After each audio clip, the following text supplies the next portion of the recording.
Eu quero compartilhar uma palavra com vocês.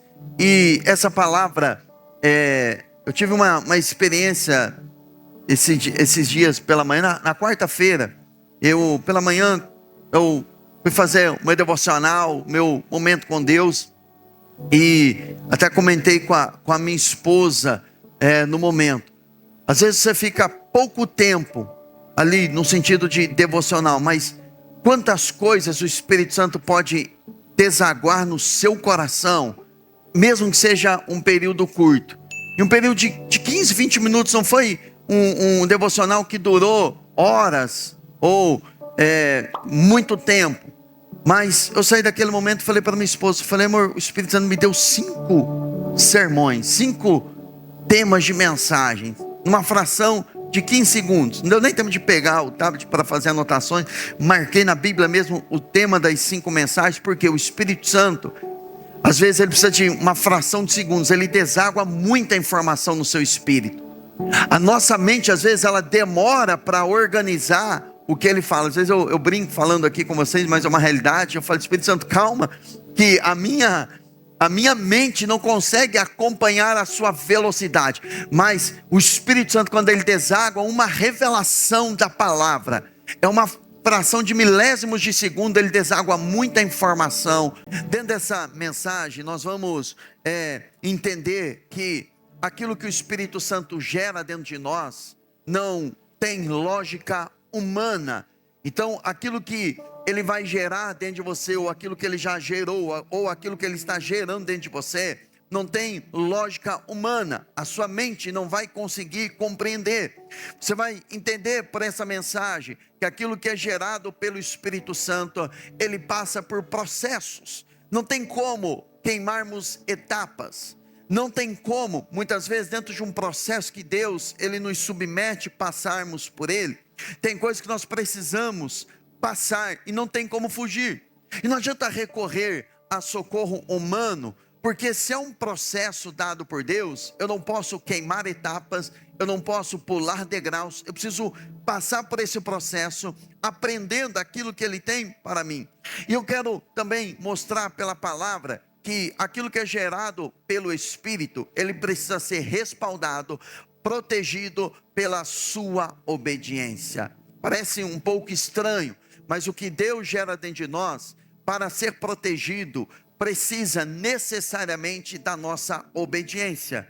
E uma vida de desobediência pode comprometer, ou até mesmo nos fazer abortar aquilo que o Espírito Santo está gerando dentro de nós. Imagine uma mulher grávida que passa por essa terrível dor de estar gerando uma criança e aquela criança ser ela passar por um processo de aborto, não o voluntário, mas aquele aborto espontâneo, a dor emocional que uma mãe enfrenta quando ela passa por um processo doloroso como esse, e coisas que o Espírito Santo gera dentro do nosso coração, eles não podem ser abortados, ele precisa ser completo, essa é a vontade de Deus, mas para que isso seja guardado, nós precisamos ter uma vida de obediência. Um outro ponto nós vamos entender por essa mensagem, que aquilo que o Espírito Santo gera dentro de nós, é carregado por um propósito. Propósito é uma razão, é um objetivo,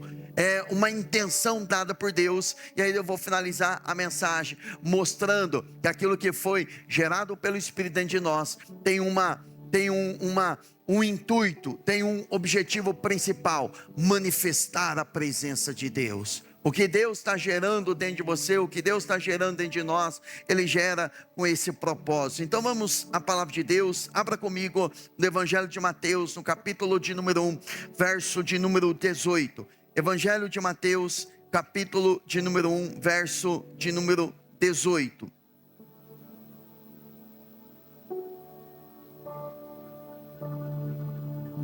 E ao ler esse texto, eu tenho propósito no coração de que você entenda que aquilo que Deus faz,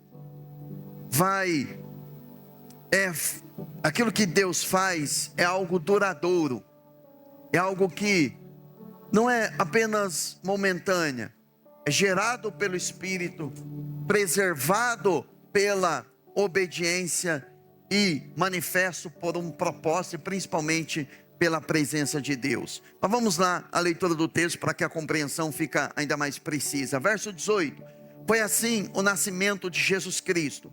Maria, sua mãe, estava prometida em casamento a José, mas antes que se unissem, achou-se grávida pelo Espírito Santo. Se unir aqui era ter relação sexual. Antes de ter relação, ela achou-se grávida pelo Espírito Santo. Por ser José, o seu marido, um homem justo, e não querendo expô-la à desonra pública, pretendia anular o casamento secretamente. Mas depois de ter pensado nisso, apareceu-lhe um anjo do Senhor em sonho e disse: José, filho de Davi, não tema receber Maria como sua esposa, pois o que nela foi gerado procede de quem? Do Espírito Santo. Olha que interessante, ele pensou em deixá-la secretamente. Então ele estava pensando, o pensar aqui é uma lógica humana, óbvio. O pensar aqui é uma estratégia humana, uma estratégia de algo que você está planejando, projetando como fruto e produto da sua mente. Então você está pensando em fazer algo, tem convicção de algo, mas aí vem o Senhor e diz que tem algo diferente. É quando você consegue romper a barreira da lógica humana e entrar na dimensão daquilo que o Espírito está gerando em você. E aí o Senhor fala para ele: o que nela foi gerado procede do Espírito Santo, ou seja, não é fruto da lógica humana. Ela dará à luz um filho, e você, José, deverá dar-lhe o nome de Jesus, porque ele salvará o seu povo dos seus pecados. Tudo isso aconteceu para que se cumprisse o que o Senhor dissera pelo profeta. Então o que aconteceu ali, do Espírito gerar Jesus no ventre de Maria, é para cumprir uma palavra que Deus já havia falado, no Antigo Testamento, ou na Antiga Aliança, através do profeta. A virgem ficará grávida e dará à luz um filho, e lhe chamarão Emanuel.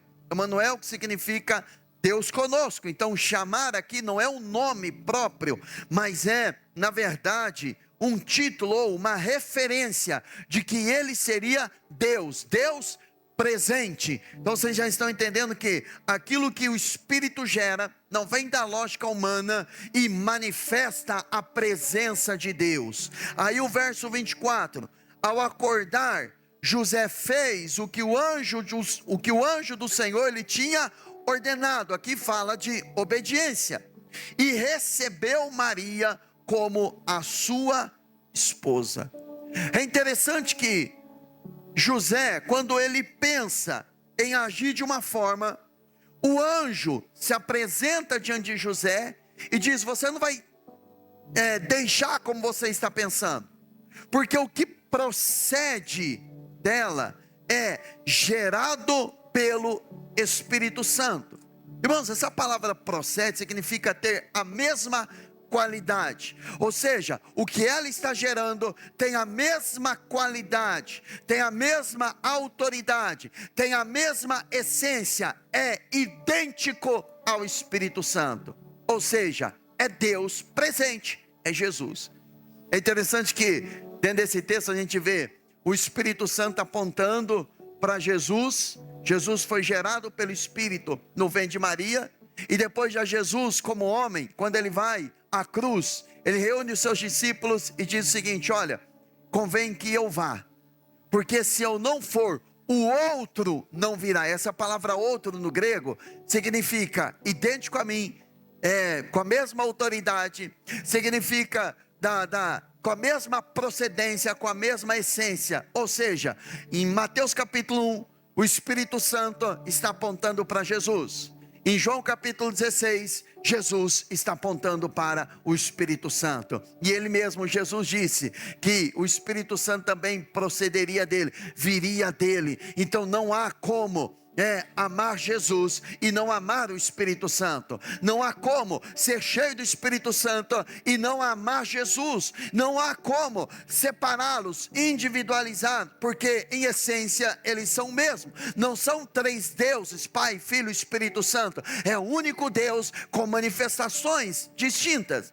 Mas a grande verdade é que a Maria, ela gerou algo dentro dela. Na verdade não foi algo, mas foi alguém dentro dela. Ela gerou pelo Espírito Santo, ela gera o próprio Filho de Deus dentro do seu ventre. Aquilo não teve esforço humano, não teve esforço dela. Ela não teve que ter relações sexuais com José. Ela não teve que ficar pensando naquilo, né, no caso de Jesus ser gerado no ventre dela. Foi uma ação direta, uma obra sem manipulação humana do Espírito Santo. Não teve o DNA humano, não teve a manifestação humana, teve apenas uma obra espetacular do Espírito Santo, gerando algo dentro dela. Mas aquele algo, ou alguém que foi gerado dentro dela, que era o Espírito Santo, só foi gerado porque antes de ser gerado, preste atenção nesse raciocínio, tinha uma palavra. E qual era a palavra? Uma profecia na antiga aliança, que o Messias, ele nasceria de uma virgem. Como uma criança vai ser gerada no ventre de uma mãe, sendo que aquela mulher, ela é virgem? Era uma ação poderosa do Espírito Santo. Então o Espírito Santo gerou algo que já tinha uma palavra. Meu irmão, tudo que Deus faz na vida de uma pessoa, primeiro Ele comunica através de uma palavra. Ele não faz nada sem antes enviar uma palavra. Por isso Satanás faz de tudo para a pessoa não frequentar um ambiente espiritual como esse, porque Deus não vai fazer nada sem antes comunicar a palavra. E se você não entender a palavra, se você não compreender a palavra, Satanás rouba a semente, e ele rouba de você, furta de você uma manifestação lá na frente da parte de Deus. Na parábola do semeador, Jesus, ele fala que a semente que caiu na beira do caminho, ela caiu no solo, como não tinha profundidade, aquela semente ela não germinou, e antes dela germinar, as aves dos céus vieram e comeram aquela semente. Se a semente foi comida, é óbvio que ela não conseguiu gerar, e se ela não gerou, ela não produziu vida. E se ela não produziu vida, ela não cumpriu o propósito dela. Quando Satanás consegue roubar uma palavra da parte de Deus, que Deus vai liberar no coração da pessoa, ele está roubando a frutificação, a vida da pessoa, a manifestação de Deus, está roubando o propósito de Deus para a vida dela. A pessoa se torna na vida como um zumbi, que ela vai apenas tendo uma vida só para resolver problemas, reclamar, luta atrás de luta, mas ela não cumpre um propósito, porque a palavra foi roubada do coração dela. E quem é que rouba a palavra do coração? Satanás. Só que ele roubou, segundo Jesus, porque o solo que caiu era um solo rochoso, um solo caiu na beira do caminho, não era um solo preparado, e aquilo ele estava sinalizando. Essa parábola está em Mateus 13, estava sinalizando ou apontando para a forma de recepção de uma palavra. Meu irmão, quando nós estamos ouvindo a palavra de Deus, preste atenção no nome, palavra de Deus. Não é a palavra da inteligência do pastor ou de quem está ministrando. A palavra de Deus é a palavra que vai te dar vida, que vai te levantar, que vai te curar, vai te libertar, vai renovar a sua mente, vai renovar o seu entendimento, vai tirar a sua mente da daquele ambiente de impossibilidade, e vai fazer você ter uma visão de Deus, algo que Deus planejou, algo que Deus vai fazer lá na frente. Ele arranca a sua mente daquele ambiente problemático, de luta, de dificuldades, e você começa a enxergar o que Deus vai fazer. O seu coração enche de esperança, o seu coração se enche de perseverança, você já começa a visualizar, a sonhar e ver a ação de Deus. Então não permita o diabo roubar a palavra do seu coração. Agora, esse texto também, ele fala de algumas coisas que o Espírito faz. Primeiro, estou batendo muito nessa tecla, algo gerado pelo Espírito, significa aquilo que não nasce da vontade humana, não é algo que você estava planejando, é algo que Ele produz no seu coração, durante a leitura da palavra, ouvir uma pregação, quando você está orando em línguas. No meu caso, o Senhor comunica muita coisa no meu espírito quando eu estou gastando horas falando em línguas.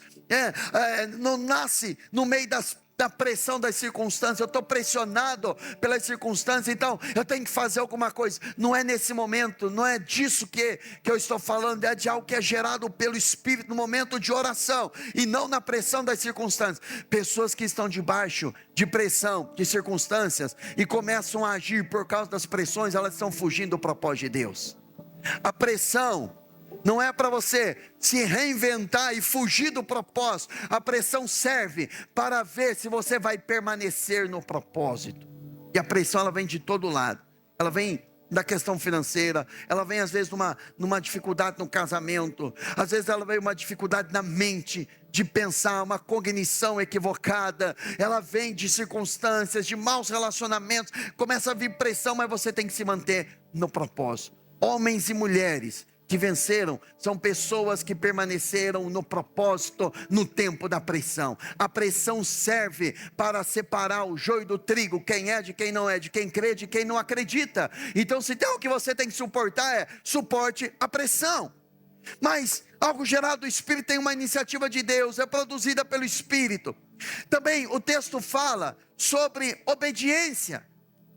José, ele, ao ouvir a direção que veio do anjo, ele recebe Maria, obediência. Porque se ele não recebe Maria, ele não cumpriria a palavra que o Senhor estava dando a ele. Qual era a palavra? Você, José, deve dar o nome nesse menino de Jesus, porque ele vai salvar o povo do pecado. José, o que Deus vai fazer não é apenas com você, tem a ver com outras gerações. Irmãos, aquilo que o Espírito Santo faz e gera no nosso coração, não tem a ver apenas com resolver problemas que estamos enfrentando no momento. Isso é muito pequeno, isso é muito baixo ainda. O que Deus quer fazer, gerar em você, não é apenas para solucionar o seu problema momentâneo, mas é para tocar outras pessoas, é para tocar até outras gerações. Mas você precisa ter obediência. O que é obediência? É uma resposta prática à voz de Deus. É obedecer a palavra, guardando aquilo que Ele gerou por meio de atitudes. Você tem que ter uma atitude de obediência.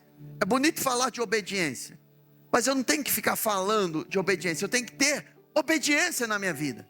Eu tenho que ter atitude. Tem a ver com decisões. As decisões que eu tomo são decisões de obediência a Ele. Eu sempre falo algo aqui na igreja, que não decidir já é uma decisão. Não decidir já é uma decisão. A decisão de você não tomar uma posição, de você não agir. Tem pessoas que estão espiritualizando algo que na verdade é falta de decisão. Não espiritualize falta de decisão. E tem gente que sabe que tem que tomar uma decisão, não toma a decisão e ainda fica jogando no colo de Deus. Não, eu estou orando ao Senhor, não, estou esperando Ele me dar uma palavra. Para de ser relapso, inerte, e tome a decisão que você tem que tomar.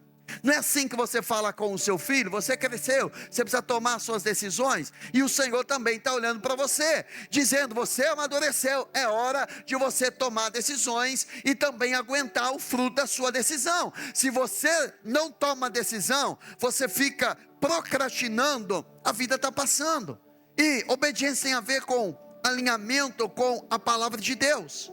Agora, primeiro ponto dessa mensagem: o que é gerado pelo Espírito não nasce da lógica humana. Você não vai receber ouvindo um especialista. Você não vai resolver, não estou dizendo que você não tem que ouvir especialista ou consultar pessoas que já estão na posição que você deseja um dia estar. Mas eu estou falando de algo espiritual, que o Senhor quer gerar dentro de você como fruto da sua comunhão com Ele. É algo que vai fugir daquilo que a sua mente ela consegue captar. Por exemplo, eu gosto sempre de lembrar, quando eu falo sobre algo gerado pelo Espírito, alguma coisa de impossibilidade, daquilo que Deus fez comigo quando Ele me chamou para pregar o Evangelho. Se eu fosse fazer qualquer teste vocacional, pelo meu temperamento, pelas qualidades que eu tinha, aquilo que era como dom natural, nenhum teste me daria respaldo para uma posição de liderança e muito menos para pregar o Evangelho. Extremamente tímido, não sabia me comunicar, não sabia falar em grupo, uma timidez extrema, e chamo ela de severa. Quando eu cheguei na igreja, os primeiros cultos, o rapaz que me ganhou para Jesus, quando eu converso com ele, ele lembra disso. Eu ficava assim, cabisbaixo. Eu tinha vergonha de levantar minha cabeça, para você ter uma ideia. Eu tinha vergonha de pedir ajuda. Eu fingia quando o pastor pedia para abrir a Bíblia. Não tinha Bíblia eletrônica naquela época, né? Então, quando ele pedia para abrir, abre lá em Mateus capítulo 1. Eu tinha vergonha de falar que eu não sabia abrir a Bíblia. Eu abria em qualquer texto, fingia que estava lendo ali e não pedia ajuda, de tanta vergonha que tinha. E aí o Espírito Santo me chama para pregar o Evangelho. É como se eu falasse para ele assim: o senhor deve estar maluco. Eu? De forma nenhuma. E de uma forma sobrenatural, ainda nos primeiros passos, as pessoas se aglutinavam onde eu estava. Elas vinham e começavam a fazer pergunta, como se eu soubesse alguma coisa. A única coisa que eu respondi: eu não sei. Mas o que você acha disso da Bíblia? Não sei, até que eu cansei de falar não sei, disse: eu vou começar a ler, a buscar entendimento, para que eu não fale mais eu não sei. Foi a forma de Deus trabalhar comigo. Então, o que Deus transferiu a mim, não é algo que eu adquiri da lógica humana, mas foi algo gerado pelo Espírito. Onde é que eu quero chegar com isso? Se você se relacionar com o Espírito Santo, tem algo que Ele quer gerar dentro de você. E o que Ele vai gerar dentro de você, o que Ele já está gerando dentro de você, não é para você ficar se comparando com o irmão, ou ser quem aquele irmão é. Tem algo especial que Ele deu somente a você. Ele deu para você, não deu para outras pessoas. Agora, 1 Coríntios capítulo 2, versículo de número 9, também é um dos principais textos da palavra, se referindo ao Espírito Santo. Paulo, orientando a igreja de Corinto, ele diz: todavia, como está escrito, olho nenhum viu, ouvido nenhum ouviu, mente nenhuma imaginou, o que Deus preparou para aqueles que o amam. Você ama a Deus? Responde para si mesmo: você ama a Deus? Você ama ao Senhor? Então, isso é feito, Ele preparou para você. Tem coisas que Deus preparou somente para aqueles que amam a Ele. Por isso, priorize no seu coração amar ao Senhor com todo o teu coração, com toda a tua alma, com todo o teu entendimento. E amor não são palavras, amor são atitudes. Então as suas atitudes precisam denunciar que você ama o Senhor. Agora, o que é que Ele preparou para aqueles que o amam? Vamos pela lógica e interpretação de texto aqui. O que o olho não viu, o ouvido não ouviu, o que não desceu ao coração do homem. Então, isso é o que Deus preparou para aqueles que o amam. Mas como eu vou descobrir se o meu olho não viu, meu ouvido não ouviu e não desceu ao meu coração? Olha o verso 10.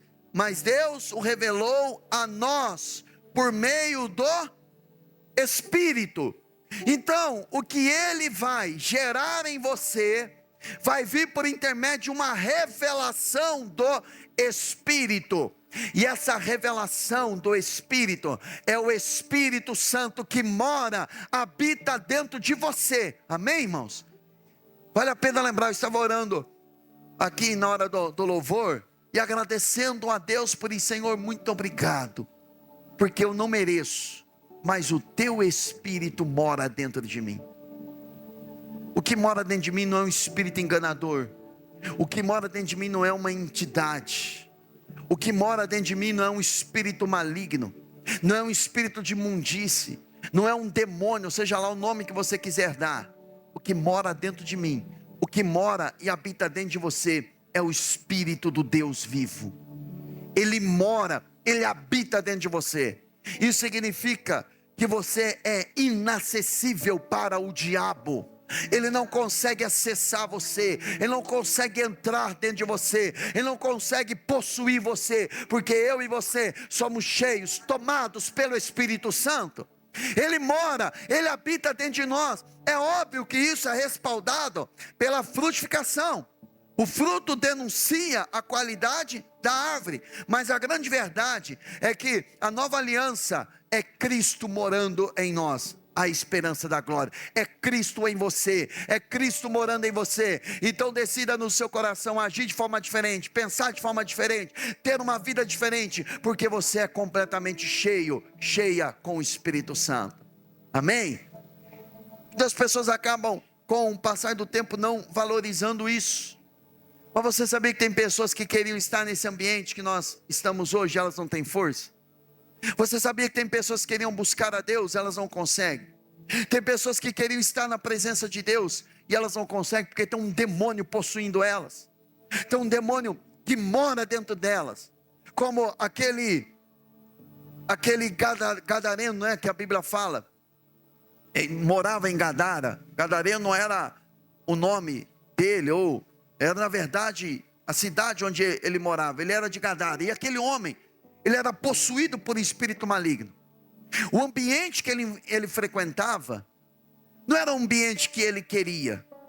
Era um ambiente onde o espírito que estava dentro dele o levava. A Bíblia fala que ele vivia no cemitério, nos sepulcros. Andava nu, ele se cortava.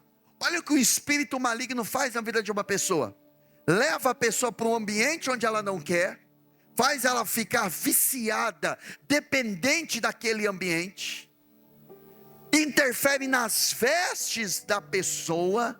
A pessoa não se veste com pudor, a pessoa não se veste para o bem-estar dela, a pessoa tem as suas vestes alteradas pelo tipo de espírito que habita dentro dela, e aquela pessoa se machuca, ela se autopune. Então, ele se machucava com o carro, ele se cortava, ele se arrebentava. Por quê? Porque tinha um demônio dentro dele. Quando Jesus o liberta, a Bíblia diz que ele estava assentado com Jesus, ele estava ouvindo a palavra de Jesus, até as suas vestes elas eram outras. Quando uma pessoa ela é completamente liberta, ela tem prazer de estar perto de Jesus. Ela tem vestes novas, não só roupa física, mas as vestes da santidade dentro dela.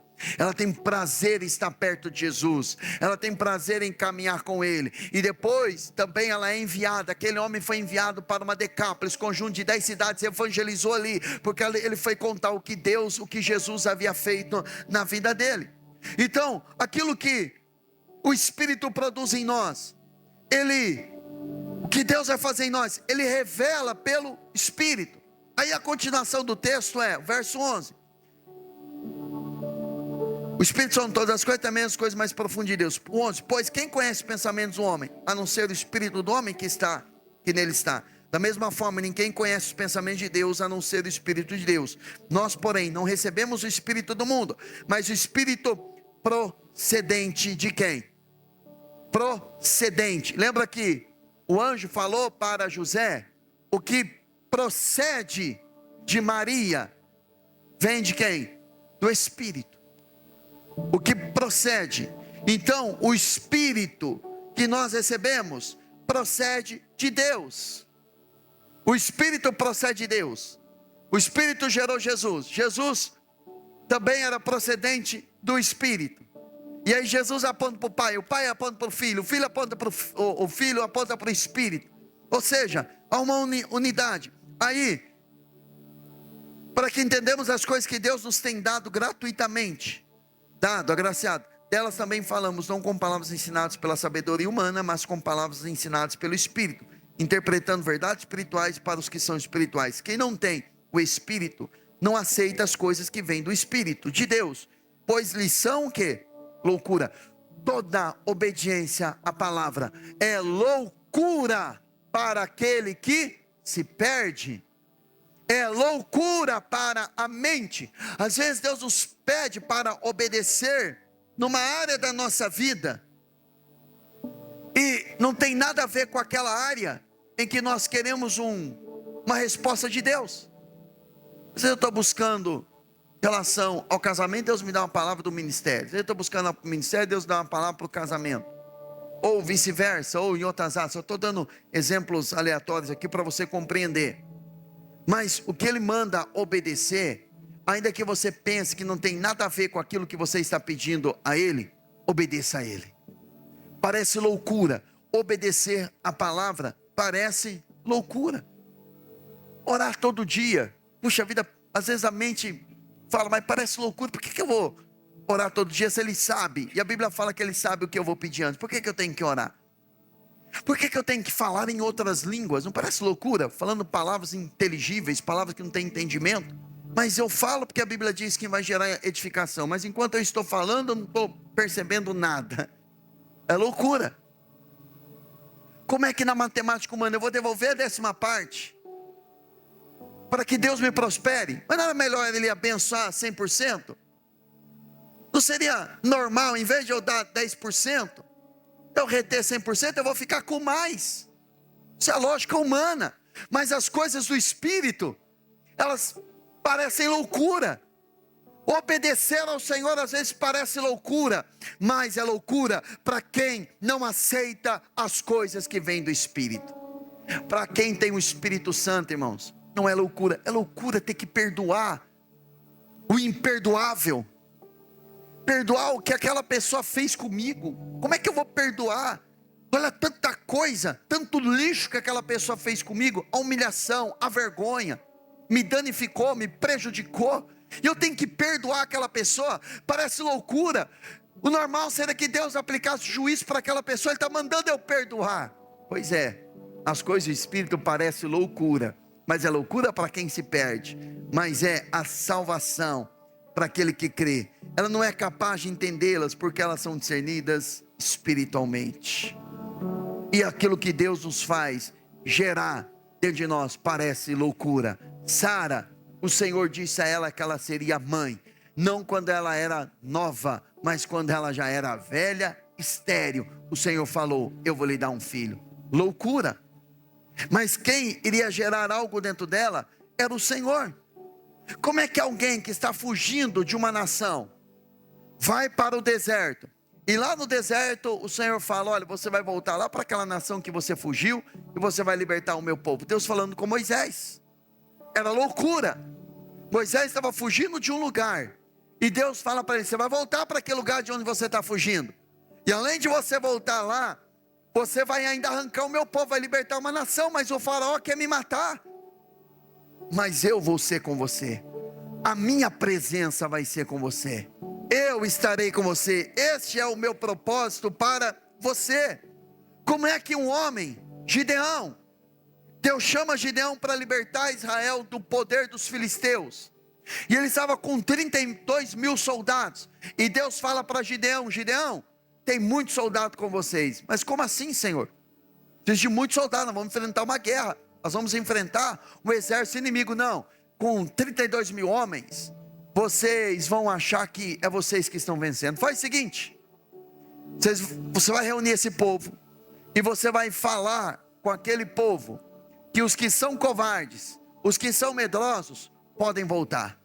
Gideão deve ter imaginado o seguinte, né? Vai voltar uma meia dúzia.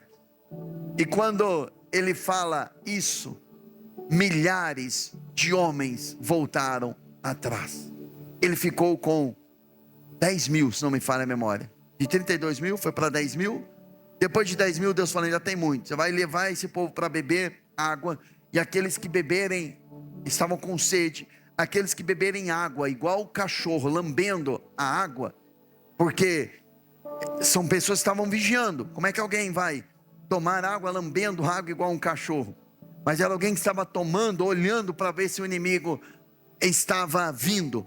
Aqueles que olharam apenas para a sua sede e beberam água de forma normal, natural, como qualquer outra pessoa, você separa de um lado. Os que beberam igual o cão, separa do outro lado. Os que beberam igual o cão foram 300. Os outros foram 9.700. E aí Deus fala: Gideão, você vai ficar, é com esses 300 que eu vou libertar Israel. Irmão, loucura. Então aquilo que Deus faz, aquilo que Deus está gerando dentro de você, eu dei toda essa volta para mostrar a você, que você está dizendo que Deus está falando que vai fazer na minha vida e comigo é loucura, mas é loucura mesmo. Parece fora da órbita humana, é fora mesmo, porque o que Ele vai fazer é obra do Espírito. Pastor, mas eu pequei tanto, eu me desviei tanto, eu conheci a palavra, pastor, e eu fiz tanta besteira, acho que Deus não vai me usar mais. E se eu disser a você que Ele vai usar você de uma forma ainda mais poderosa do que antes? Mas não é por causa do pecado, não.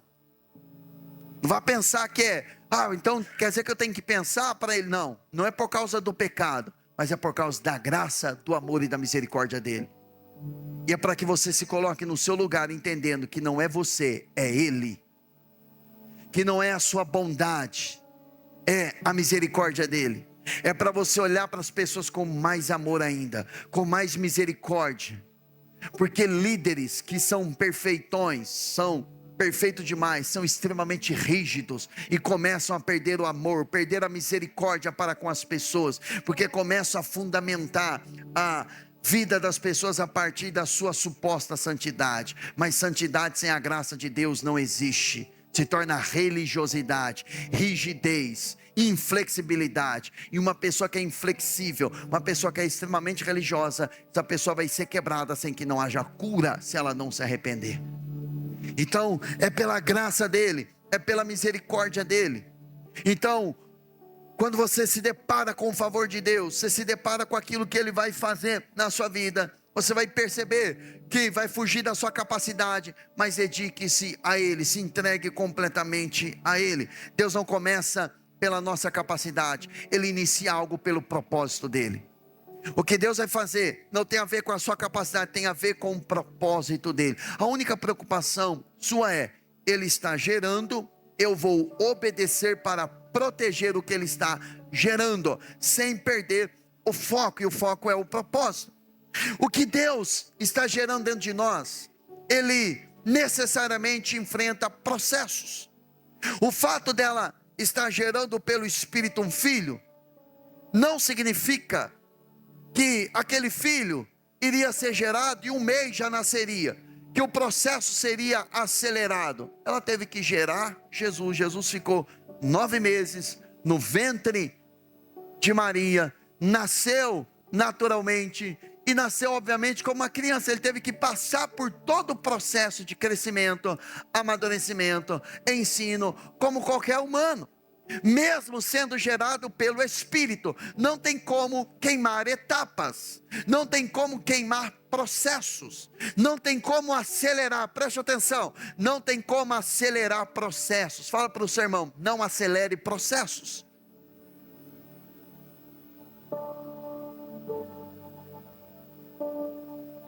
A Bíblia fala em Isaías 55:8 que os meus pensamentos não são os pensamentos de vocês, nem os seus caminhos são os meus caminhos, declara o Senhor. Assim como os céus são mais altos do que a terra, também os meus caminhos são mais altos do que os seus caminhos, e os meus pensamentos mais altos do que os seus pensamentos. O processo de Deus não precisa fazer sentido para ser verdadeiro. O que Deus gera, o homem nem sempre entende na mente. Então você precisa compreender que os caminhos de Deus são mais altos do que o seu. Os pensamentos dele são pensamentos distintos dos nossos pensamentos. Entre o que eu penso e o que ele pensa, eu tenho que ficar com aquilo que ele pensa. Isso é caminhar pela fé. Isso é caminhar, né, de forma que os processos venham formar o caráter. Deus não se preocupa apenas com o destino que Ele tem para você. Ele vai fazer com que eu e você nos torne semelhantes a Ele, principalmente na questão do nosso caráter. Caráter é quem somos quando ninguém está nos vendo. O caráter, ele precisa sustentar aquilo que nós vamos conquistar em Deus. Porque pessoas, John Maxwell ele fala, pessoas são contratadas pelos dons, mas elas são demitidas pelo seu caráter. O caráter da pessoa é que faz com que ela mantenha as portas abertas ou fechadas. Meu irmão, você pode orar, jejuar muito, para Deus abrir uma porta para você. E Deus pode abrir uma porta para você, obviamente que pode. Mas quem vai manter a porta aberta é o seu caráter. É o seu caráter. Nós estamos há 7 anos aqui. A Justiça e Paz aqui vai fazer 7 anos, nós vamos completar 7 anos. O de inauguração foi em abril. Em abril completamos 7 anos. 7 anos trabalhando, atendendo, orando, buscando, passando luta, passando dificuldade. Para nós alcançarmos, hoje somos um pouco mais de 400 membros na igreja. Agora, foi Deus que fez isso? Deus que fez. Deus que está fazendo? Deus que está fazendo. Deus que está realizando? Deus que está realizando. Mas se eu não tiver o meu caráter restaurado, eu comprometo, eu destruo o que Deus está fazendo. Porque se eu começar a agir fora da palavra, se eu começar a desrespeitar minha esposa, se eu começar a agir de forma incorreta com finanças, se eu começar a comprar não pagar, se eu começar a ser soberbo, a me agradecer, a começar a pensar um monte de coisa, eu comprometo, porque é o caráter. Vocês estão entendendo, irmãos? Tem pessoas que Deus abre na porta financeira, mas o caráter dela fecha depois. Tem pessoas que Deus quer levantar na vida ministerial, mas o caráter da pessoa não sustenta. Tem pessoas que Deus quer prosperar muito, mas o caráter da pessoa não sustenta, e Deus está te segurando, porque o seu caráter é doente. Então você precisa passar por processo. E qual é o processo de Deus? Romanos 5,3. E lembra que processos não podem ser burlados e não podem ser quebrados. Paulo fala, não só isso, mas também nos gloriamos nas tribulações, porque sabemos que a tribulação produz o quê? Perseverança. A perseverança, um caráter aprovado. E o caráter aprovado, esperança. Irmão, isso aqui é um processo. Então, Deus sabe por que você está passando uma tribulação. Essa tribulação é para gerar em você, preste atenção, por favor. Você precisa pegar isso. A tribulação, ela tem um propósito. O propósito de Deus não é tirar você da tribulação. Preste atenção, se você está orando para Deus tirar você da tribulação, você está orando errado. A tribulação não vai acabar enquanto não gerar o propósito de Deus em você. Qual é o propósito? Perseverança. Perfeito, eu estou numa tribulação, eu desisto de algo, eu estou assinando o meu decreto que eu vou permanecer na tribulação. Eu estou concordando com a minha permanência na tribulação. Por quê? Eu não sou perseverante. A tribulação, a palavra tribulação, literalmente ser esmagado. A tribulação é para gerar em nós o próximo nível do processo. Perseverança. Sabe aquela pessoa que, no meio da tribulação, ela só vê tudo nebuloso? Tudo, absolutamente tudo é uma base para ela retroceder. Deus não me ama, ninguém me ajuda, ninguém estende as mãos, Deus não está me atendendo, Deus não está me ouvindo. Você está olhando no espelho e está dizendo assim, eu vou continuar na tribulação. Deus me livre permanecer na tribulação. Pensa no negócio que acontece conosco constantemente. Então preciso ter uma perseverança. Perseverança no propósito de Deus. Então, no meio da tribulação, eu sou pressionado, eu sou esmagado, mas eu gero em mim uma perseverança. Eu não vou desistir do que Deus está gerando no meu coração. Subir o próximo nível. Perseverança. A perseverança, ela vai gerar algo dentro de mim. O próximo nível da perseverança é, eu sou perseverante. O próximo nível caráter. A perseverança seguida de uma tribulação vai forjar em mim o meu caráter. Caráter, a capacidade de não negociar princípios e valores. É a capacidade de se manter a imagem e semelhança de Deus. Então, depois da perseverança, o caráter.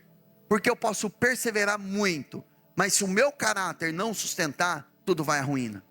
E aí, quando eu tenho o caráter restaurado, renovado, o meu caráter vai gerar em mim esperança. Porque uma pessoa que tem esperança, gerada pelo Espírito, é uma pessoa que tem consciência da vitória.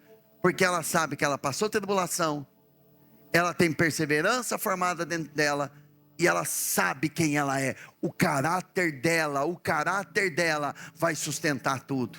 Então ela tem esperança. Pessoas que não têm esperança são pessoas que não souberam lidar com tribulação. São pessoas que não geraram dentro dela a perseverança. E são pessoas que têm um caráter danificado. Pessoas que têm um caráter danificado, elas não conseguem confiar em Deus, porque elas não confiam nem nelas mesmas. Porque elas sabem quem elas são.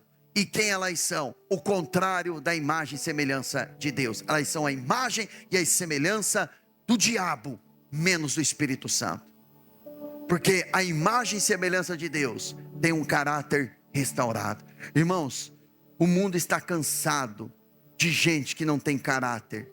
O mundo está cansado de cristão que não tem caráter, de pastor que não tem caráter, de líder que não tem caráter, de crente que não tem caráter, de gente que não tem um caráter respaldado pela palavra. Todo dia a gente vê uma notícia de alguém, e onde é que se diz de Deus e tem atitudes e comportamentos fora da palavra de Deus. E nós, como igreja de Cristo, nós não podemos negociar os valores, porque o nosso Senhor está voltando, e precisamos manter a nossa perseverança e o nosso caráter restaurado. Amém, irmãos? O que você precisa, Ele vai dar para você, mas você precisa ter o seu caráter restaurado. José desenvolve o caráter no cárcere, antes do palácio. Moisés foi moldado no deserto. A Bíblia fala que Davi foi formado nas cavernas antes do trono, fugindo de Saul. Ele foi forjado lá na caverna de Adulão. Eu fico imaginando Davi dizendo assim: Deus, o Senhor falou comigo que eu seria rei, então me envia pessoas. Aí de repente chega um endividado lá dele. Depois chega um outro amargurado ao lado dele. Depois chega outro que está fugindo da sociedade. Eu fico imaginando Davi falando: Deus, o senhor está ficando doido? O senhor falou que vai me dar um exército, que eu vou ser rei. O senhor está me dando um bando de maluco aqui, depressivo, endividado, falido. Só que aqueles homens que Davi encontra na caverna, por que aqueles homens vão a Davi na caverna? Porque Davi estava na caverna também. É a lei da atração. Você atrai quem você é. Você atrai quem você é. Se você for uma pessoa de Deus, respaldado pela palavra, pessoas que não têm uma vida na palavra, elas não vão suportar ficar perto de você, elas vão embora. Você vai atrair quem você é. Se você for gente, faz parte do grupo de caráter, você vai atrair gente de caráter perto de você. Se você tiver o seu caráter restaurado, meu irmão, Deus vai crescer, vai prosperar você, a sua empresa vai crescer, a sua empresa vai ser abençoada, a igreja também vai ser abençoada. Amém? Amém, irmãos? Porque você vai atrair quem você é. Se você tiver sede de Deus, você vai atrair gente de Deus. Agora, a grande verdade é que nessas fases difíceis, não é um castigo, é uma formação. Tem gente que não está passando por castigo. Você está dizendo: Deus está me castigando. Não, Deus está te formando. Deus está te forjando. Agora, se você sabe que você está em desobediência, então não diga isso: Deus está me formando. Não, está castigando mesmo, porque você está desobediente. Então entre no propósito da obediência. Processos, eles nos preparam para o caminho. Eclesiastes 3:1 diz que para tudo há uma ocasião e um tempo para cada propósito debaixo do céu. Hebreus 10:36, vocês precisam perseverar, de modo que quando tiverem feito a vontade de Deus, recebam o que Ele prometeu. Então, perseverar, fazer a vontade de Deus para receber o que Ele prometeu. E o que é que Ele prometeu? É o que Ele está gerando dentro de você. Então Ele gera algo dentro de você, você vai para a obediência e Ele entrega aquilo que Ele tem para a sua vida. O processo não é o contrário à promessa, é o caminho dela. Às vezes nós temos a sensação de que o processo está nos levando para longe da vontade de Deus, mas ela é do engano, porque na verdade o processo não é contrário à promessa, o processo está nos levando até ela, é o caminho a ela, o que o Espírito gera no secreto. O propósito se manifesta no tempo certo, ele gera lá no seu coração, e depois no tempo certo ele vai dar a você. Quem rejeita o processo, aborta o propósito de Deus. Então, meu irmão, não há como nós voltarmos. O que é gerado pelo Espírito, ele é guardado pela obediência. Obediência à palavra de Deus. 2 Timóteo 1,14, Paulo falando para Timóteo, ele diz: quanto ao que lhe foi confiado, 2 Timóteo 1,14, quanto ao que foi confiado a você, guarde-o por meio do Espírito que habita em nós. Quanto ao que lhe foi confiado, guarde-o por meio do Espírito que habita em nós. Paulo estava dizendo, foi confiado a você a salvação, foi confiado a você o ministério, você precisa guardar por meio do Espírito que habita em você. E como é que isso acontece? Através de uma obediência. A Maria, quando ela ouviu o Senhor falando que ela geraria um filho, a Maria disse, lá em Lucas 1,38, cumpra-se em mim conforme a sua palavra. José, ele obedeceu o anjo, recebendo Maria, e depois ele também, ao obedecer o anjo, porque Jesus nasce em Belém, depois o Senhor fala com José, desce para o Egito. Ele vai para o Egito. Quando ele vai para o Egito é porque Herodes tinha mandado matar os meninos. Então quando ele obedece, ele está protegendo o que o Espírito Santo gerou. Depois do Egito, o Senhor manda ele ir lá para Nazaré. Vai para Nazaré, para se cumprir também a palavra que o Messias seria chamado de o Nazareno. Depois, vai para Galiléia. Então ele vai obedecendo. E conforme José vai obedecendo, ele vai protegendo aquilo que Deus estava fazendo, aquilo que Deus gerou. A obediência serve para proteger o que Deus está gerando, o que Deus gerou no seu coração. Então, não perca o que Ele te deu. Agora, o que é gerado pelo Espírito, carrega também um propósito eterno. Efésios 2,10 diz que somos criação de Deus em Cristo Jesus, para fazermos boas obras, as quais Deus preparou antes para nós a praticarmos. Ou seja, a prática da palavra de Deus, na verdade, na nossa vida, carrega um propósito eterno. Esse propósito eterno não é momentâneo, o nome já diz, propósito eterno, para fazermos algo para glorificar a Deus. Agora, para encerrar, o que é gerado pelo Espírito manifesta a presença de Deus. O Espírito gerou Jesus, e Jesus foi chamado Emanuel. A palavra Emanuel chama Deus conosco. Ou seja, tudo que é gerado pelo Espírito preserva a presença de Deus. E a presença de Deus habita em você, o Espírito habita em você, mas você precisa mantê-lo dentro de você. Acho que eu disse isso na semana passada também, mas vale a pena repetir. O Espírito, pela sua obediência, você precisa preservar o Espírito dentro de você. A Bíblia fala na antiga aliança, eles deveriam construir o tabernáculo. Moisés segue a ordem, a metragem, centímetros, o ouro, os tecidos, tudo foi dado, desenhado pelo Senhor. Ele faz conforme a ordem, ele faz em obediência. Quando Salomão vai construir o templo, ele também faz exatamente como Deus havia ordenado, seguiu todas as orientações ali. Mas a diferença, o diferencial, não era naquilo que eles fizeram, mas foi a presença que se manifestou ali. A presença que se manifestou no tabernáculo criado por Moisés, construído por Moisés, perdão. Depois, o templo criado por Salomão, a presença de Deus que desceu ali, quando aquele templo foi inaugurado, aquilo que fez a diferença. Então é a presença de Deus. O que faz a diferença na igreja, irmãos, é a presença do Espírito Santo. Porque sem o Espírito Santo aqui, nós estaríamos numa palestra. Sem o Espírito Santo aqui, Nós estaríamos num ambiente onde estaríamos aplaudindo um homem na plataforma, no altar. Altar significa lugar alto. Esse lugar é um pouquinho mais alto, não é porque é mais espiritual, não. É só para você me ver. Porque não é que o altar aqui de tijolo que é santo. O que é santo é o meu coração, é o seu coração. E não é pelo aquilo que eu faço, não é por aquilo que você faz. É por quem mora dentro de você. Então, o que faz a diferença é a presença do Espírito Santo. Senão nós estaríamos no lugar só para admirar um homem, admirar, puxa vida, como a irmã canta bem, como o irmão toca bem, como o outro fala bem, como o outro é assim, como o ambiente da igreja é um ambiente agradável. Irmãos, sem a presença do Espírito Santo só sobraria isso. Essa seria a nossa recompensa. Mas o que torna esse ambiente diferente é o Espírito Santo.